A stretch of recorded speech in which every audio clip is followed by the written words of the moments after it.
Hello, and thank you for streaming with us, and welcome to In-Depth Look. I'm Alan Wood. Please be sure to like, comment, and subscribe so we can bring you more videos. Let's get right into our top look. Let's take it to New York, where our former president, Donald J. Trump, is currently embroiled in the beginning of a trial. They're currently attempting to seat jurors, but some jurors have been sent home due to findings that they may be impartial in this hearing. Of course, the president is trying to postpone this whole thing.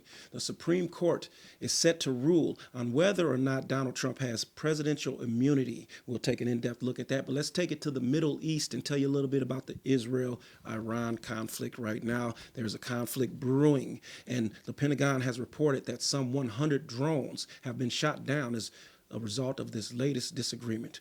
We'll take you down south to Atlanta, and we'll talk about the drug corridor that you may not know about, but it's there. According to the DEA, it's a hub right now for illegal narcotics for the cartels. Yes, the cartels are bringing dangerous drugs all through our highways and corridors, and Atlanta is a key spot where that's happening. We'll take an in-depth look and tell you more coming up next.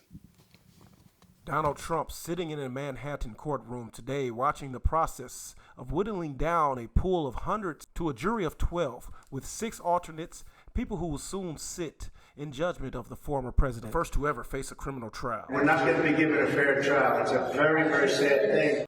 200 people summoned to the courthouse today questioned about their backgrounds, media preferences, and views on Mr. Trump. In deep blue Manhattan, many jurors swiftly dismissed for saying they cannot be impartial.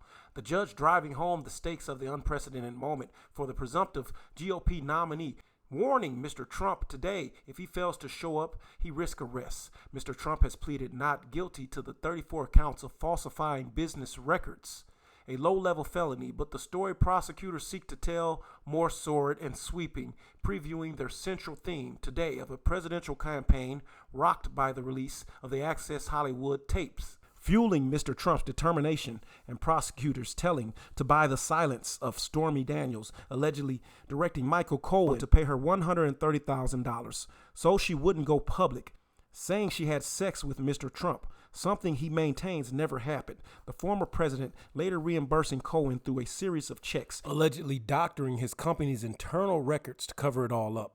That payment was to hide damaging information from the voting public. The participant scheme was illegal. The judge ruling prosecutors cannot play the Access Hollywood tape at trial, but can introduce what he said. Mr. Trump's team expected to highlight how the previous DA and federal prosecutors declined to press charges in the case, while Mr. Trump lambasted the case as a Democratic conspiracy to hurt his re-election chances. This is a persecution like never before. Nobody's ever seen anything like it. And again, it's a case that should have never been brought. It's an assault on America. The trial expected to stretch on 6 to 8 weeks and feature testimony from Cohen, Daniels, members of Trump's inner circles like former aide Hope Hicks, and possibly Mr. Trump himself. I would testify, absolutely. The risk of cross-examination, substantial. But the more immediate threat, possible violations of the gag order prohibiting Mr. Trump from attacking trial witnesses. 48 hours after Iran attacked Israel with hundreds of drones and missiles, Israel tonight is vowing to strike back. An Israeli official telling sources that a response could be imminent. While touring a base that was lightly damaged, the only known damage in Israel, the chief of staff of the Israeli army today said, Iran will face the consequences for its actions. We will choose our response accordingly. That announcement came after Prime Minister Benjamin Netanyahu held a second war cabinet meeting in 2 days. Throughout his career, Netanyahu has advocated for a tough approach against Iran, including military action, and this is a pivotal moment for him. A senior Israeli official telling sources that the cabinet agreed that a military response is needed to show deterrence, but that it should avoid provoking a regional war and be coordinated with the United States. Easier said than done. Israel is promising to respond, even though President Biden told Netanyahu not to escalate further, because with U.S. help, Israel shot down 99% of Iran's missiles and drones. The U.S. even led a hastily organized coalition to defend Israel that included Jordan and the U.K. The day before Iran's attack, President Biden warned Iran not to strike. President, what is your message to Iran in this moment? Don't. But Iran isn't listening. Soon after, the Iranian drones and missiles were headed toward Israel. We watched exclusive video as Israel's missile defense systems were in action over Jerusalem's Old City, a holy ground to billions of Christians, Jews, and Muslims. The Pentagon says it shot down around 100 of the drones. Iran says it's done and says the barrage was only a response to Israel's deadly airstrikes on Iran's embassy compound in Syria. But Iran warned today that any Israeli reprisal would be met with an immediate counterstrike. Tonight, there are fears that the long-running shadow war between Iran and Israel is breaking out into the open, with the United States right dead in the middle of it.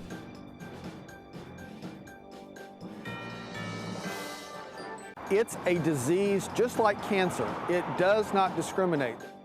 Recent DEA drug interdiction operation gives a glimpse at the scale of the problem. Roughly 370 kilograms of meth seized in Stone Mountain last week. Close to 400 grams taken from Norcross last month. Unfortunately, it's becoming very routine, this size, this quantity. Around 1,100 kilograms of cocaine, worth roughly $15 million, tracked through Metro Atlanta as part of a multi-state drug trafficking organization.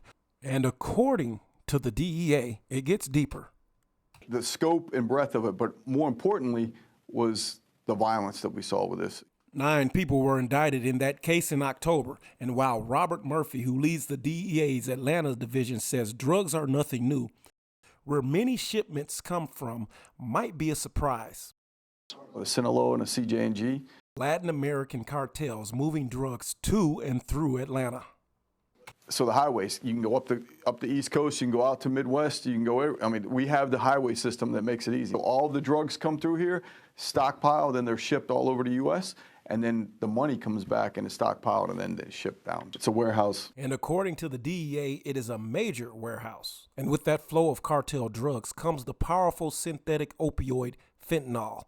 You grew up and I grew up, you could experiment, and you didn't have to worry about being a fatal decision. It's fatal now. It is a deadly game changer. It has made things exponentially worse. Now this is a new, dangerous, and extremely lethal threat to those who use drugs. As much as I lied to my spouse and my son and my employers and my friends, I lied to myself the most. He spent decades in active addiction until he said an arrest at this DeKalb County hotel changed his life. Addiction's very real, and it's very deadly. But recovery is real too, and that's the good news.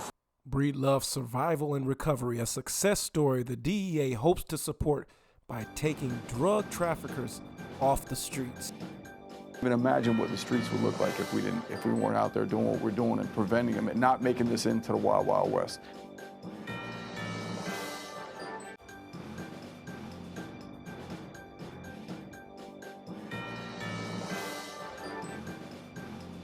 Wow, that's very interesting. Who would have thought that? Once again, we'd like to thank you for streaming with us here at In-Depth Look.